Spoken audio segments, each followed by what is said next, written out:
Well, the results are in, and there's a new number two. After her standout performance in the GOP debate last week, Carly Fiorina has leapfrogged Ben Carson and hit second place in the polls. She's gaining on Donald Trump, who fell 8 points from earlier this month. This is according to the CNN poll, so it's one poll. But Donald Trump was leading with 32% of the vote. He now has 24%. So what does this all mean in the big battle? I'm joined now by Steve Murphy, a Democratic strategist, along with Ed Rollins, a Fox News political analyst and the former principal White House advisor to President Reagan. Good to see you both. Thank you. Ed, thank you.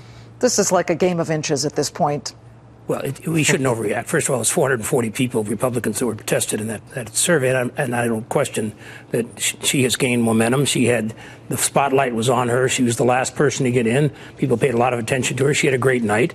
The back and forth on Trump will be there, but the reality is he's got a solid base of 20-plus points, and you're going to see polls go up and down. The real story of this campaign is that the governors, who we're most proud of, we have 31 governors, we think this was the backbone of our party, are getting killed. You've had Governor Perry, who was governor for 14 years. Governor Walker's campaign is in terrible shape. He may drop out in the next day or two. Governor Christie, who was a front runner a year ago, he's now in trouble. And so the only one that's really surviving here is Governor Bush, who basically is there because he's a Bush. So the real people that we thought were viable, those of us that play the game, are not turning out to be viable. And the attention of these debates is giving real presence to these people. Steve, is Governor Walker one step away from being the next Perry, who, he's out? What's happening here? Is Governor Walker still in the race now? He is, but he had an event in Iowa this weekend. I mean, I know you're being ironic here, but he had an event over the weekend. Only 40 people showed up and one reporter. And he said, look, I'm not, if you want me to build buildings or you want me to run a technology company, I'm not your man. But if you want me to work inside the Beltway and figure out how to get things done for this country, I am your man. Sounds like a good message, but people aren't hearing it.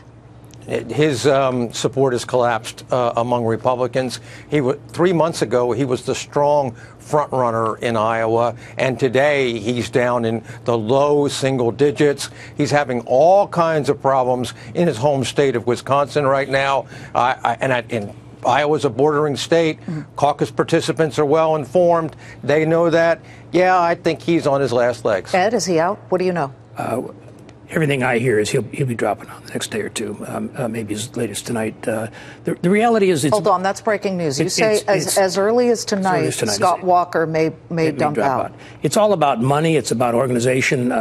It used to be you had to go win Iowa, New Hampshire, South Carolina, one of these states to gain delegates and move forward. Today, these debates have basically moved big numbers. When you get 23 million people looking at you in the Fox debate and the CNN debate, people make impressions. The impressions move back and forth. In our party this time, we have over 50% who are with those three front runners who are all the outsiders. Now, is Carly going to survive, move forward? She has no organization. She's got about 8 or 9 people on her staff. Can she put an organization together? And when your momentum, 50 years of politics, when your momentum catches up with your lack of organization, you usually get wiped out. Ask President Hart, some of these people in the past, Gary Hardwood, great, and that's Democrat or Republican. My sense today is the untold story is that the governors who we thought were going to be viable candidates are just not viable. Steve, candidates. You've been behind some very successful campaigns, whether it was Governor Andrew Cuomo or John Hickenlooper. The list goes on, Bill Richardson, Tom Udall. What is going to be the success for Hillary Clinton? And we haven't heard too much about the email scandal lately. She has ticked up in some polls, but Bernie Sanders is a formidable opponent here on the Democratic side. One thing to remember about the polls on the Democratic side is that, first of all, Hillary's been ahead in all of them, but secondly, they include Joe Biden. With Joe Biden out, this latest poll, her lead is actually 30 points, not 18 points. And I don't think Joe Biden is going to run because to do so, he would have to be a stop Hillary candidate. That's what he would be. And I don't think that's what he has inside of his heart at this point in time. Is he out or is he just sitting out this round? No, I think I'm not the Democrat strategist, but everything I hear and see, he's not just anti-Hillary. He is the Obama candidate, and he has to run on if he runs as the vice president, he has to run on Obama's record. Historically, vice presidents only do as well as the approval numbers of the president, and the only one that's had success was in the last 120 years was George W. Bush, H.W. Bush, who basically got the third term of Reagan, who was at 54% approval rating. This president is obviously not there. So my sense is she has the coalitions that matter. So, Steve, thank you. Ed, thank you very much. Thank you. And Ed Rollins saying that perhaps as early as tonight, Scott Walker may be out of this race. We shall see. We'll be watching that. Thank you so much. My pleasure. Good to see both of you.